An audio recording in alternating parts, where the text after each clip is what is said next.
Hello, ladies and gentlemen. Hello, ladies and gentlemen, Aquarius friends. Hello, hello, hello. I hope everybody's having a pleasant afternoon or evening or early morning now. And what I have here are two particular decks. One for the first half of the reading, and it's called Tarot of Sexual Magic. So if there are people out there who get offended by that, shut the video, go away. For the other half of the reading, I have the Tarot of Cleopatra. Tarot of Cleopatra. Hi, everybody. So how will we start? I'll start with the Tarot of Sexual Magic. I'll mix those cards and pull out 10 cards. And in the meantime, I'll tell you to go to my website and take a look and see the services that I do. It's www.ChristelleMartinette.com. There might be something there that could be of help to you. You never know. So let's get the show on the road. 10 cards. I'll show you those right off. 1, 2, 3, 4, 5, 6, 7, 8, 9, and 10. Let's go. First card is the Two of Swords. Then we have the Five of Cups. Then we've got the King of Cups, the Ace of Coins. We've got the Five of Swords.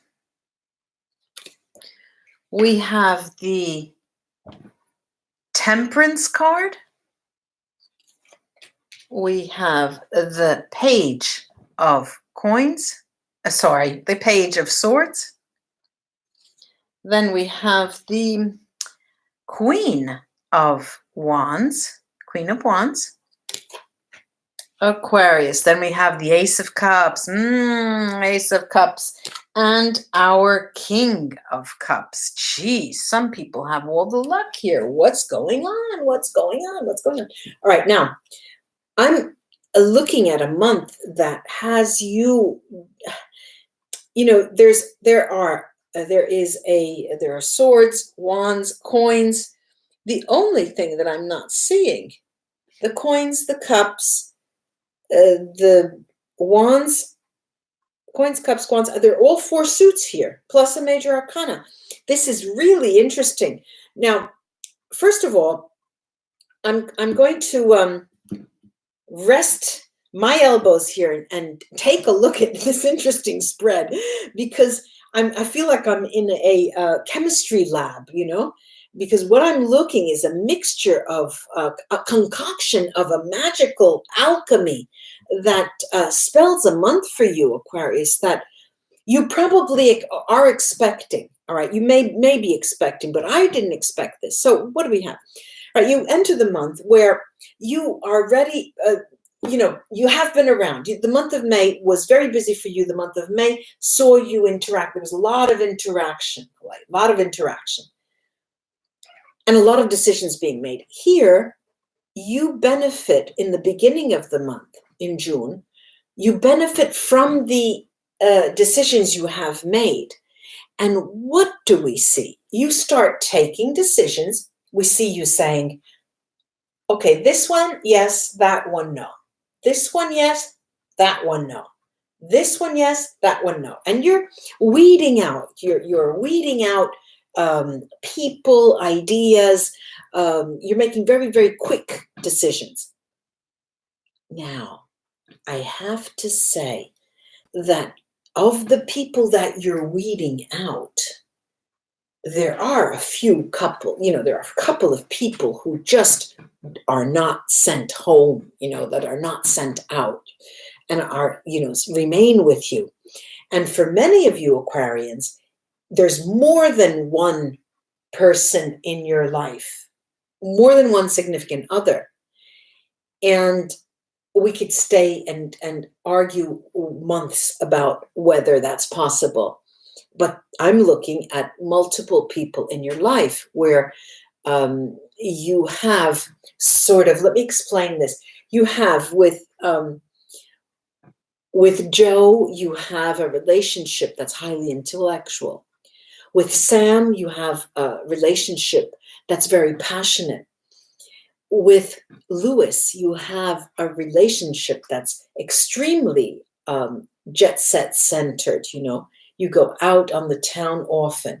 And that goes the same for women, for men and women, or with Jane, Sue, Mary, and so you have these different roles, people with different roles, and you're thinking, oh my, wow, could it be possible? Could it be possible for me to imagine myself with one person?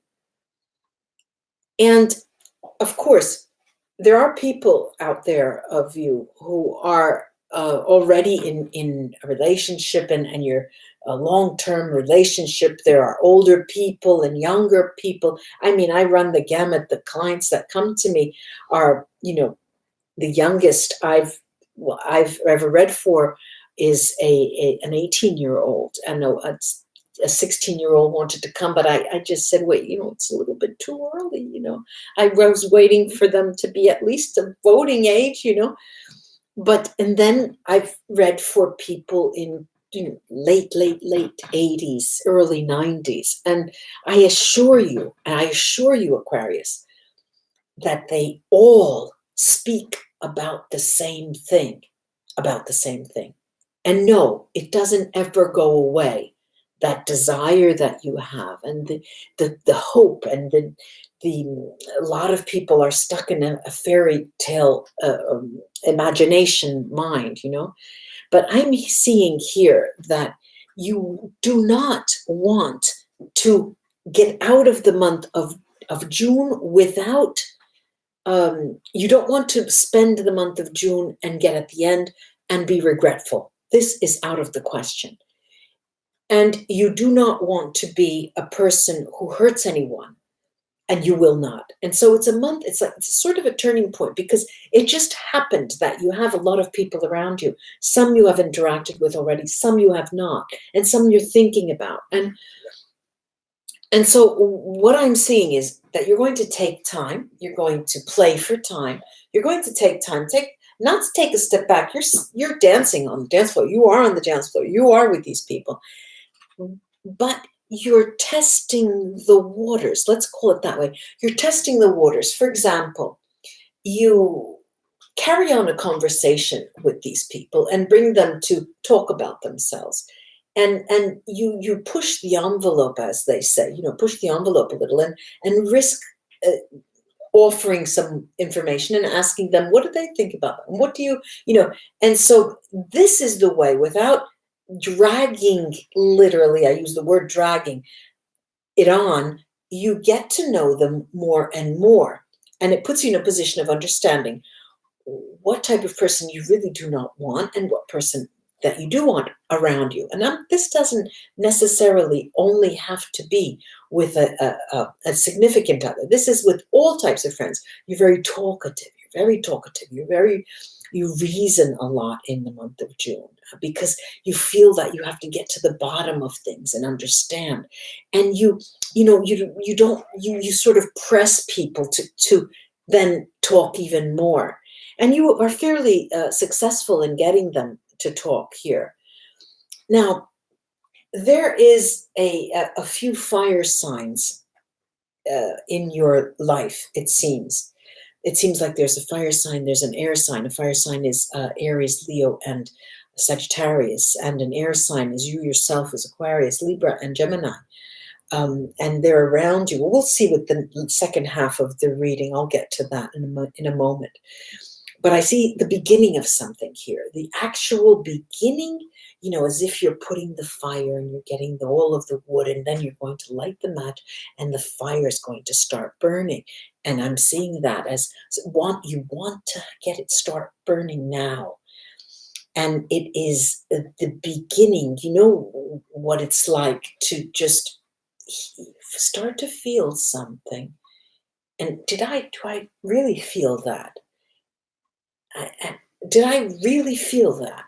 And you're testing yourself against other people. because you're emotionally touched in the month of June. It's very, very, you're warming up, your boundaries are starting to fall, and it's really lovely to see, Aquarius. It's very, very lovely. I'm going to take this part of the reading, Aquarius, up, and then we'll put out the Cleopatra Tarot. And so this was for Aquarius Sun, Moon, and Rising.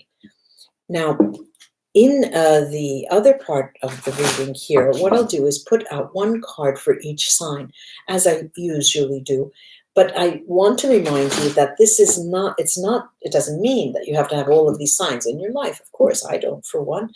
But it's a general reading, so I ask you to just take those, that bit of information that pertains to you, that is relevant to you. Let's see what we have. I'll put the cards out, and then I'll show you each card as I then talk about that person in your life. Aries, Taurus, Gemini, Cancer, Leo and Virgo, Libra, Scorpio, Sagittarius, Capricorn, Aquarius, another Aquarian, or you yourself, and Pisces. So let's take the first card for Aries, the Empress. It's a beautiful card. This person in your life, it could be a male, could be a female. This person in your life, of course, we're talking about co-workers, family, friends. It's different for everyone. This person is going to be a role model for you. You're going to respect them, highly respect them, look up to them, and they have a lot to teach you, Aquarius. Then we have the Taurus person. Look how beautiful. This is the sun. Taurus is represented by the sun. This is a person of light. This is a person that if you had the opportunity and the gift of having their company and walking side by side with them is a gift, and you should spend as much time as you can with that Taurus. Then we have the Gemini, and the Gemini is represented by the Seven of Swords. Now, on the other hand, this is a person that you may want to stay away from. This is a person who's very litigious. This is a person full of animosity. They may want to take out their anger on you, and don't bite the bait. I think that's the way you say it. Don't bite. Well, don't take the bait. Just don't let them hook you up and get angry. Then we have the Cancer person is represented by the Five of Cups. Okay, now this Five of Cups is a card. This is a person. The Cancer here is a person who will. You may just lose interest in them if you have a Cancer in your life as a significant other. You may start losing interest in them in the month of June.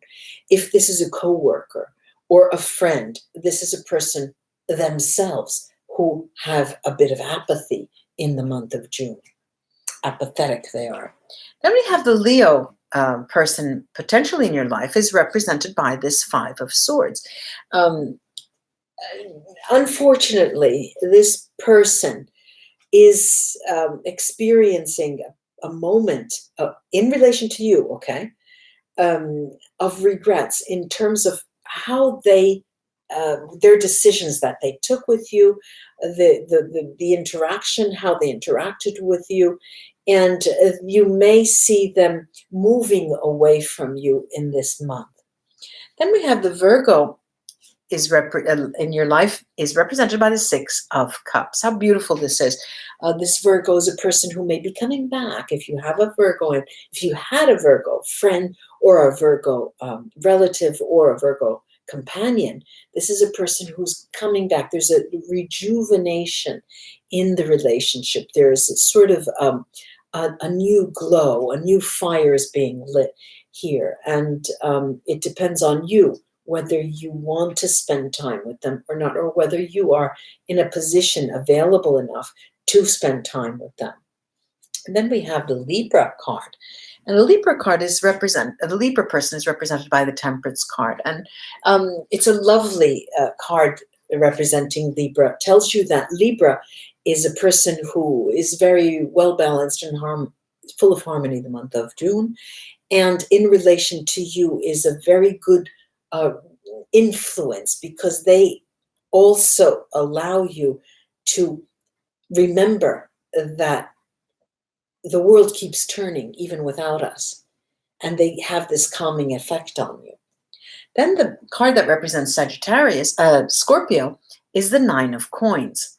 The Nine of Coins. Now, this is a person, a Scorpio person in the month of June for you, is a person who will show you the ropes of what to do with your investments, how to invest your money if you have extra money, how to cut corners, get deals. They're on the money. They are they're on the money. I think that's the expression. They are the go-to person if you need to understand whether it's profitable to do this or that with your money, whether you should use it here or use it there. This is now we're on Sagittarius. Now Sagittarius is represented by the King of Swords. The King of Swords. A very, very quick-witted person the month of June, this Sagittarius. Quick-witted and quick-moving. They will be a very good sparring partner for you. They will test your intellectual abilities to argue with them. And they will be an interesting person to spend time with, especially because they're not boring. They are, especially in June, have a zest for life that is even more than they usually have. Now we have the card of Capricorn, is the Nine of Wands. Now, unfortunately, this Capricorn here is a person who is having a difficult time. They're going through a period which is not their best, and they need your help. You need to understand that it's just a passing phase, and it will pass. Then we have the the Aquarius. If you have an Aquarian in your life, a fellow Aquarian, is represented by the Page of Cups. It seems like a younger person to me, a younger person who has something to say and something to give and wants their presence known. They want to get your attention. They want you to see them. They want you to acknowledge them. Here I am, and that may be a little cumbersome for you, time-consuming. Just be ready for that. Then we have the Pisces is represented by the Nine of Swords. This poor Pisces. Poor Pisces. The Pisces is riddled with fear. Why, I might ask, why? And the answer usually is in the form of fear because of emotional fear. They fear their emotions. And I take out a card and of the Sibilla, and it is the prison. It is the prison. And the prison card comes out when a person is either bonded by, how can I say, when they are bonded against their will. Of course, that's prison. But this is a card that also represents marriage in a negative connotation. So this is, how can I say, I'm throwing it on the ground. This is a card that speaks to me, unfortunately, Pisces, of having lost friends, having lost dear friends for something that they did. And you will see that fear is very real, so you might want to console them. I hope, Aquarius, this was of help to you. And subscribe to my channel if you haven't already. And do like and share my videos. That would be wonderful. Namaste, ladies and gentlemen. Until we read for the new moon cycle again. Bye-bye. I'll be back soon, next week, actually. Bye-bye.